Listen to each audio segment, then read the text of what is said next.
ఉభయ గోదావరి జిల్లాల ఎమ్మెల్యే అయినటువంటి జ్యోతుల నెహ్రూ గారు ఈరోజు ఒక సంచలనమైన వ్యాఖ్యలు చేశారు.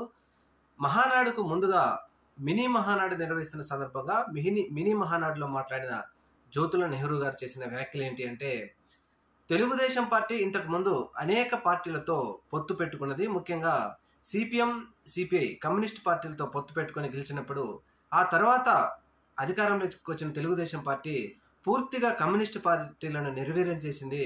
అదే గతి మనకు పడుతుంది. అందువలన మన పొత్తుల్లో ఉన్న పార్టీలను కనుక మీరు కంట్రోల్ చేయకపోతే ఒక వ్యక్తికి 2 పదవులు ఎందుకు ఇవ్వాలి? కనీసం సంఖ్యాబలం పరంగానే చూసి మీరు గమనించకపోతే పార్టీ పెద్దలు కమ్యూనిస్టులకు కనుక ఏ విధమైనటువంటి గతి పడుతుందో అదే గతి మనకు పడుతుంది.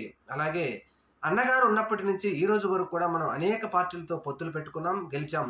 ఇప్పుడు ఈ పార్టీలకు మీరు ఎందుకు అంత పొత్తులకు ప్రాముఖ్యత ఇస్తున్నారు అంటూ జ్యోతుల నెహ్రూ చేసిన వ్యాఖ్యలు మాత్రం ఇప్పుడు తీవ్రమైన కలకలాన్ని రేపాయి అధికార పార్టీలో.